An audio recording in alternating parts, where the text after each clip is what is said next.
Hello and welcome to the Every Saturday podcast for a brand new episode this week where we're back after a couple of weeks. There's not been too much happening in terms of the last episode. I mean, we signed Connor Barron, we signed Hamza Igmani finally, after quite a long saga, and I feel like this has just ramped up supporters like me and yourselves frustrations with the club in every aspect, to Ibrox, to the way it's been run, to the players that we've got available, to the players we're not signing or selling, or it just seems a total mess for every single angle, and we'll get onto that. Obviously John Bennett's face with a big X is on it on the screen, so we'll get to that point obviously and give our own thoughts on how we see this kind of unfolding and how it gets better, for everybody. So, if you do enjoy the podcast, as always, you could like, subscribe, and share. And first we'll go on to Robbie McCrory, then a bit of outgoings.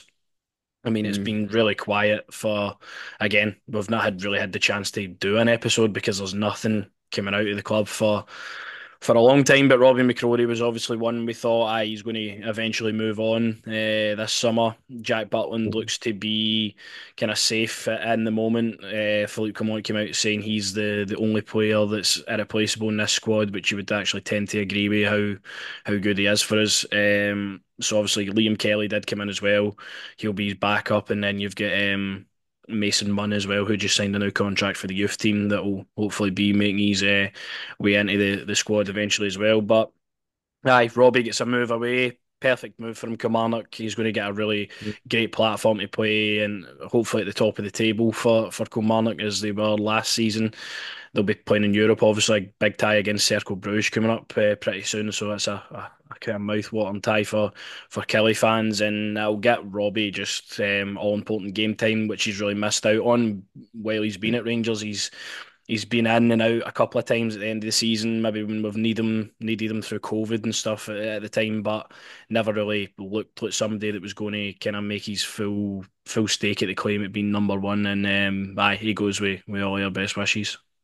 Absolutely. It goes with the best wishes. I mean, I would say if the club were smart, we would have a buyback clauses and all that kind of stuff if Robbie does, turn that up. But no, I just wish the lad all the best, as saying.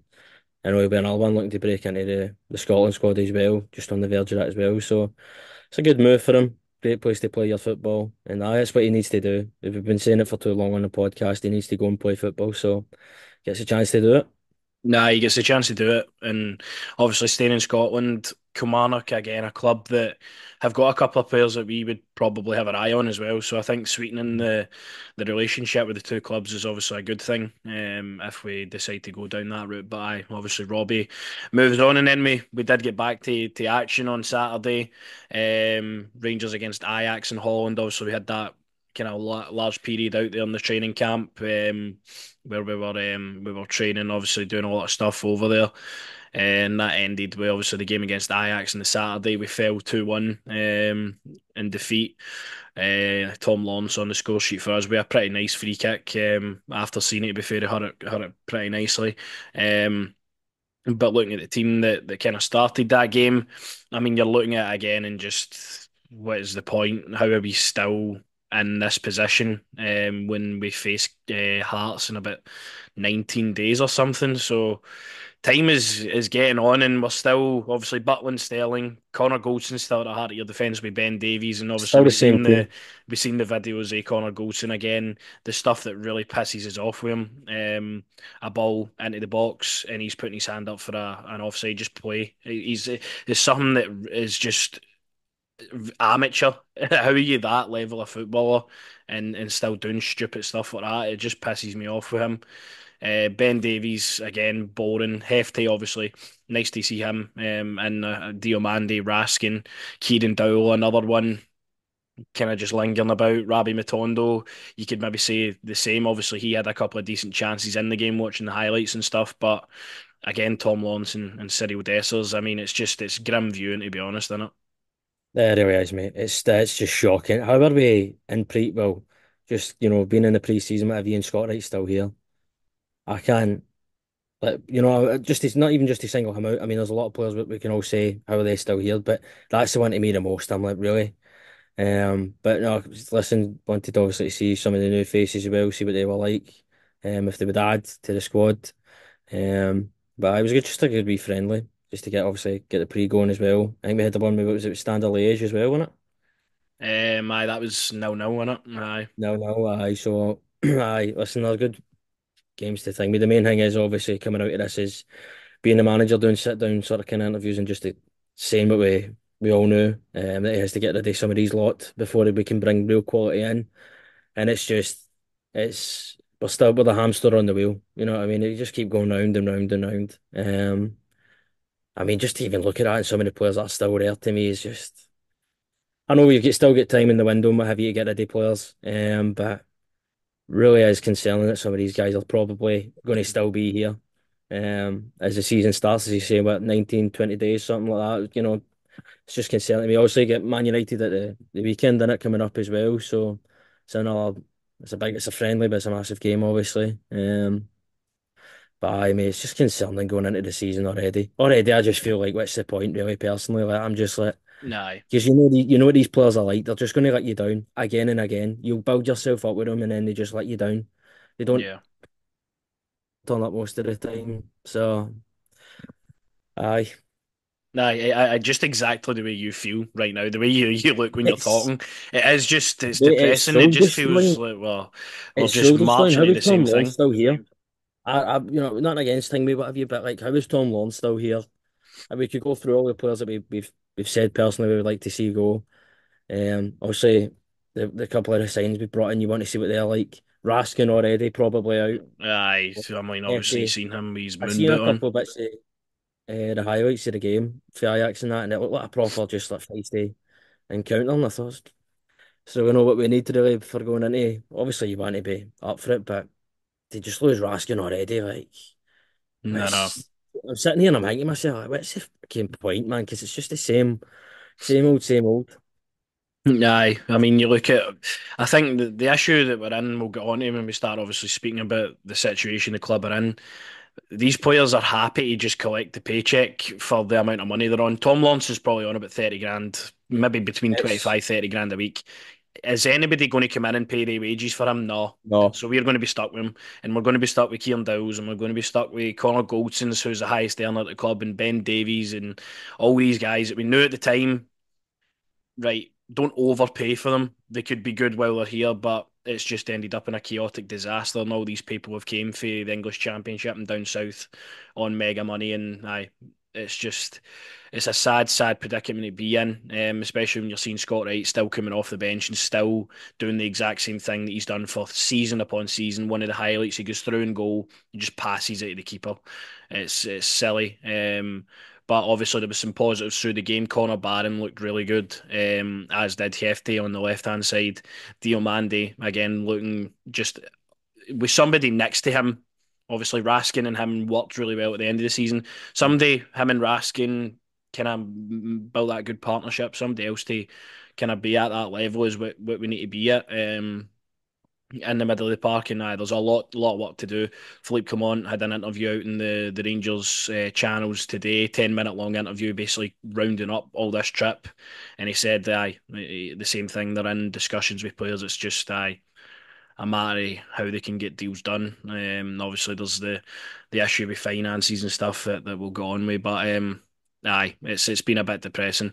But one thing that actually did kind of pick my interest up a wee bit was the experience not only being looked at was Kenny McLean, it's Joan Jordan from Sevilla as well, the midfielder who has played in La Liga for years. He's been a mainstay kind of for Sevilla over the years, but kind of as he's maybe got older, dropped down the pecking order a wee bit. Obviously, the Sevilla recently have signed Sal Niguez for Atletico, and they're signing Lokonga from Arsenal. So again, further down the pecking order, Jordan will go. We obviously had an offer already put in for him. We were looking to pay 30% of his wages, but I think is just again shows me that Rangers are just scraping the barrel. We're trying to get deals done. I mean, he's a really good quality player. I mean, he's touted to moves to West Ham and stuff a couple of seasons ago when Sevilla won the Europa League for about 20, 30 million. So he's obviously a good player. And I think for a season at least, and depending on if we can get a deal with that done, I think he's on about 70 grand a week. We were able to obviously get Fabio Silva in on probably more money, around about the same amount. Anyway, it's one of those deals. I think he would offer us quite a lot, to be quite honest with you. And it would be somebody I'd like to see. It would get me I get a bit more excitement in terms of the quality that we're looking at is not only just a fucking Kenny McLean, for example. Yeah, it's not, and that experience as well in Europe and what have you as well. It's a good signing, mate, but a good signing. But as you say, we'll get on it obviously, but nothing's going to change really properly with the club and until the people at the top are gone, man. I mean, that's just 30% what we're doing there. I know he's not really properly but been a key figure for them in their squad in the last couple of years, you say there. But aye, it's be better than watching the same shite we'd be watching every single week, you know what I mean? It'd be nice to get somebody new in there. But aye, definitely, mate. Somebody who can kind of keep the game ticking over. He's got quality, he's got experience, he's got everything you really need, and Mm. we kind of crave at the moment. I think he would be a really good sign. I think all parties kind of Sevilla want to get rid of him. Rangers obviously want to pay for him. They're probably going to make another offer for him. You would be looking at if it's a loan deal, paying probably half his wages for the season, which is obviously a large sum of money. But he's clearly a good quality player playing at a high level for all those years. So obviously you need to monitor that one. And around the same time as the Jordan link came out, Czech Niasse of Young Boys as well. Check Another my what? kind of another midfielder. Um, Another midfielder, central kind of defensive minded midfielder. We've obviously been looking in the market for as well. Both of their stats on the screen are now. Jordan at the bottom for last season. He only played 13 games. Um, and Niasse playing 41 games. And he was played in the Champions League, obviously, with young boys last season as well. I think with the young boys, obviously they're consistently kind of up there and fighting in the top of that league, and they're always in Europe. I think it'll be a tough one to get done. But again, kind of the profile that I would like to see at the club in that position. I think he could be another one that could be a really strong signing for us if we are to get any deal done. I mean, mate, any signing right now for me, just let's be getting some players in here. And as you say, European experience again is key, obviously, for Europe and whatever you, but aye. But nice to get any of the two of them in. I'm just, as I say, sick of watching the same lot play all the time. Nah, no, this is it, and then this is what we get on to the issue. Oh, The glaring issue with this club at the moment is there is no leadership for the top, and John Bennett is the guy that has to take the fall for this. I recall back to a couple of seasons ago where Giovanni was in the same kind of position, getting players in after a Europa League final run where we were inches away from making history, made the Champions League and all that. We done really good with what we had available at that time, right? And I'll commend Giovanni for doing that. But again, there was zero leadership and there was zero recruitment skills. There was nothing to the club at that moment that spelled to me that we are going to go on and be even more successful than that. And John Bennett was the guy that came out and says, "Oh, this is the best in class, the best team that we've seen at Ibrox since I've been here," and just shite spewing out of this guy's mouth for then. Obviously, Stuart Robertson and co leave the club. He becomes chairman. We've yet to actually ever hear a sit you down feel? interview for him.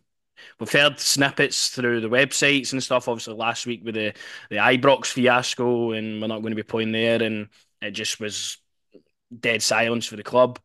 And then you get a wee statement out saying, aye, it's going to be Hampden, and there was a wee excerpt for John Bennett, and there'll be a further update to come and stuff like that. And that's a guy that has advocated for better communication at the club in the same interview where he said it was the best in class as well. So it's clear that this guy's just an absolute bullshitter at everything that he does.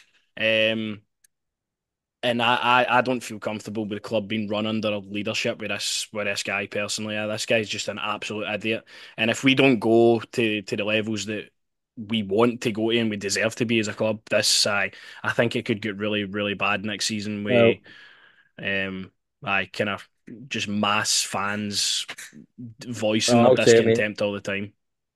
I'll say it honestly. What you said to me, if obviously if we don't do much this season and what have you, you could see it getting really, really toxic. Obviously, it's toxic now, but it can get really, really toxic. I'll tell you right now, it more likely probably will, because this guy's a clown. How is he in charge of the club? It's an absolute joke. I was saying to you jokingly sometimes, like, wouldn't it shock me if Clement Singweed by Christmas or that? It would not. Seriously, it would not shock me if Clement loses his job. And it's how many times do we hang with managers like Gio, Clement, like these guys that you know that if they're given the right resources, they're given the right finance, they would do a fantastic job for us. But tell you what we'll do, we'll get it to a clown, we'll get it to Michael Beale, we'll get all the dough to him, and we'll That just. is what we are recovering for now. It's it breaks your heart the way the club's getting run, man. And I mean the fact that we've had to wait so long to find out where, we're actually going to be playing. Um, I just aye, first in class, best in class, whatever you want to say. I mean the guy's got to go it. Well, honestly, if this is another season where we don't win the league title, winning the cup and all that's great to build on, but you don't do the main business. I really personally I can see it getting really toxic No, and really I bad. think it will as well because the Ibrox thing is only fueled this as It's a well. joke. I It's a mean joke. the fact that all of that came out and he's blaming James Bisgrove and James Bisgrove he isn't even here anymore. Like take a bit of accountability and leadership for something. Just don't bullshit the fans. Speak to us like the fucking fans that we are. We pay the money to go to the games. All we want to know is the truth about the Well, situation. but that's the problem. All that they care about, mate, is the dough. I mean, you're seeing. I remember seeing on Twitter as well, people going on about when we actually won the league title, and it was like a Gerrard, it was like a water like thing, all put together, and people paid the money for it, and they've still not got it, and that tells you Yeah. everything. They just want to patter out the same. It is honestly the kits the same as well. Just patter out, let's give your money, and there's no communication whatsoever. I mean. No. It's the main thing. You want a chairman to come out and speak and actually talk to the fans and let them know this is what's going on, what we're trying to do, and what have you. Instead, it's I'll hide behind these wee like statements and all this kind of stuff. I can't. Nah. As I say, the Ibrox act to me is a joke. How is it taking that long? Yeah, aye, not even how long, like how long the plans have been in place for, and they've still managed to fuck it up as well. That just kind of spells to me, Everton, that I know the people behind the scenes just aren't fit for the role. I mean, you even heard for the um, was it like one of the fan meetings, the fan advisory board Oh, meetings? Obviously, you seen the run through what was happening at that. John Bennett wasn't there for some reason. I don't know why the chairman of the club wouldn't be. He wasn't there. Um, the only person that actually seems like he's got any clue what he's doing is Niels Coppin. The only guy that actually has a really strong set of what he looks for when he's identifying players and the strategy that he wants to build the club and move the club forward to is the only person I've seen in that whole thing that was like, I can understand and I can get behind that guy and hopefully him and Clement work together well and we end up getting good players, but finances still need to be sanctioned, don't they? And this guy is going to be at the helm of what dealings are made by the club. And I think, as you say, with the kits and stuff, gives your money for kits. I wouldn't be surprised if the kit sales are the lowest they've ever been at the moment at this point of the season. honestly, Nobody's buying the kits because everybody's pissed off, and I hope that they are as low as they are because these guys don't deserve anything for us. We've nah. took how long to find out where we're playing? No communication up until last week about it. No idea what we're going to be doing. I mean, are you going to use your season ticket and get a Hampden? Are you going to get paper tickets? Where do you sit when you get there? Obviously, that will all be communicated probably in due course ahead of the first league game, but there's still, I mean, as I say, 19 days till the season starts. Well, think about logically how can we plan Man. ahead and get so people aren't. Hey, That's what I'm concerned about. You get to Hampden, you go to these games, and it's just it's an a free absolute for all when they disaster sit again. there. I mean, that kind of thing with Hamden as well. The thing that annoys me as well is obviously think about we get fans all over Scotland. You know what I mean, the big buses that come down, whatever you. And but for them, the journey it's going to take as well. I couldn't imagine with the roads of Hampden are shocking. But no, I just can't do it anymore, mate. Honestly, it's depressing, man. It really is depressing the way that we're ran. It just feels like nobody cares, and the only people that seem to care in the club, as you say, is Niels Corcoran and Philip Clement. It seem like the only two that are trying to actually take a negative and make it a positive and build. Everton Clement saying I'm on board with, a slow progress to obviously getting success, but I just doesn't. It wouldn't shock me with this board if you know what I mean. People start getting out the door. I mean, Because nobody takes accountability for anything. As I say, it's just passed on, and we'll release a statement, or we won't speak about it because everybody will forget about it and stuff. I mean, this board is now on borrowed time. If we at the start of the Hearts game are still fielding a team with Connor Goldson in it, and Ben Davies and all they kind of guys, aye, we are a mess, and it'll take more than one window to be fair to sort all of this because they no, it's gave definitely. a massive budget to a fucking PE teacher last summer, and we're still going to be paying off the repercussions of that for I years to mean, come. but you look at obviously you've seen all these top players in the Euros for the Dutch and what have you, and just Giovanni wanted to bring one or two of them to Rangers, and you really think to yourself like, how could you not just back the guy? Instead, you'll back Beale and you'll bring in The Dessers or only reason they whatever. backed Beale was because they were left no choice but to back him after Giovanni. Really, that's what I kind of think they missed an absolute trick with getting the players in that Giovanni wanted to, and we don't behave like a proper football club. And I mean, even still, we won the league, we got to a Europa League final, we basically just sleepwalked to this position, and we continue to just be the Dortmund of Scotland now.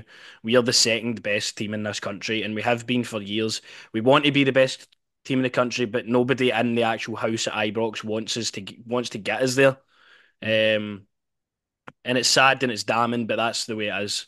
We are the second best team in this country, and the board are happy with that. If as long as they get their season ticket money and all's rosy for them in terms of finances, they don't give an absolute single solitary fuck about what happens at the club.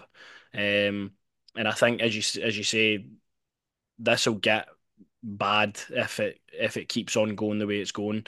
If it keeps on being disaster after disaster, missing out on certain players and targets all the time, and lowballing in funds, not being able to get rid of players that people cannot wait to see the back of, and I feel like this season is just going to be a mess. It started off a mess, and I feel like it's just going to continue to be. Hopefully, Philippe Clement's at least got what it takes to get something out of the players that are there, and I hope there will be more incomings and players will leave. But at the moment, I'm not too positive, and it doesn't sound like you are either. But it's Oh, just mate, the way it is, isn't it? It's been a disaster. I wish the Euros could go on just forever, man. I'm all right.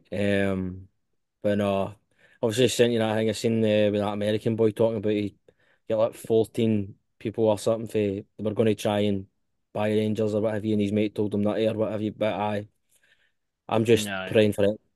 MD just to take the club off of this guy's hands. Just I would like to have a board that actually want us to do well and actually want us to succeed, and it doesn't feel like they do. And I'd actually like a board that want to communicate with the fans and let the fans know what generally is going on.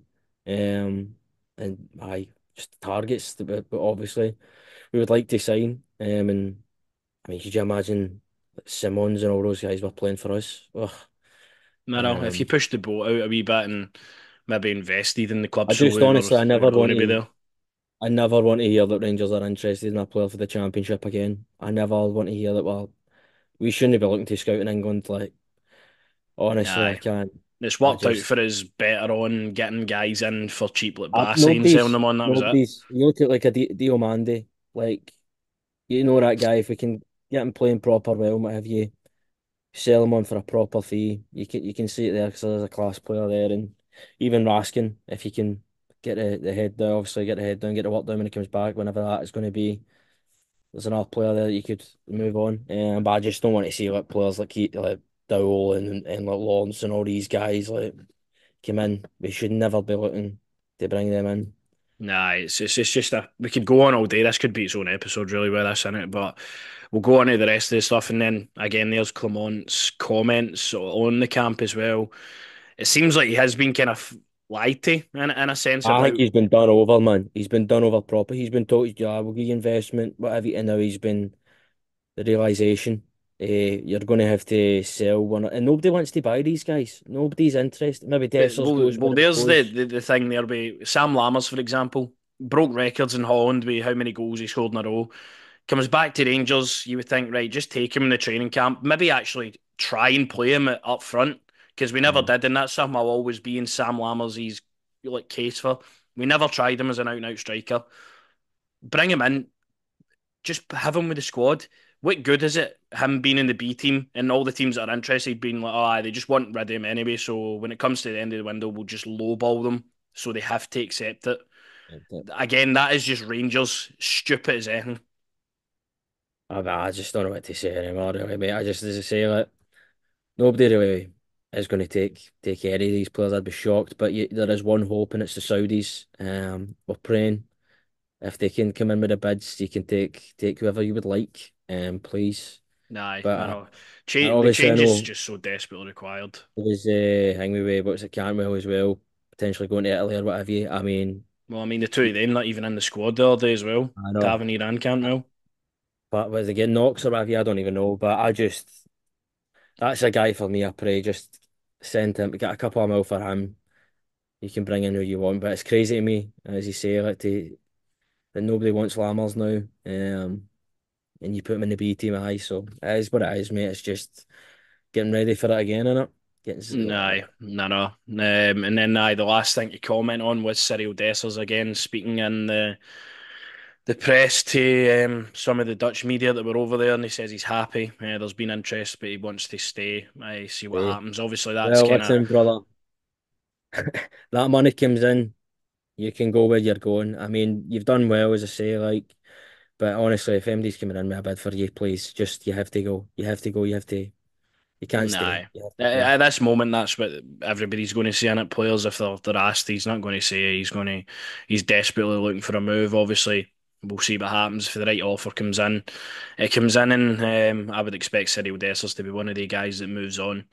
um, Alongside hopefully Sam Lammers and half the rest of the squad as well. But aye, hopefully the negative episodes don't last for too much longer. Hopefully by the time we're doing the episode next week, we have some positivity, we have some new signings, we have some possible outgoings, we have some more kind of just positivity build around the season starting. I mean, I've never ever felt this negative towards the 3rd August up at Tynecastle in all my life because I can foresee already what's going to happen up there, and when it's obviously a difficult game. So, aye, we'll see what happens in the next week, Rangers. But I'm not expecting too much. I'd be hoping for too much if there was that great deal of signings and outgoings. But I guess we'll wait and see. If you did enjoy the episode, as always, could please like, subscribe, and share. And we'll be back next week for another episode. So we'll see you then.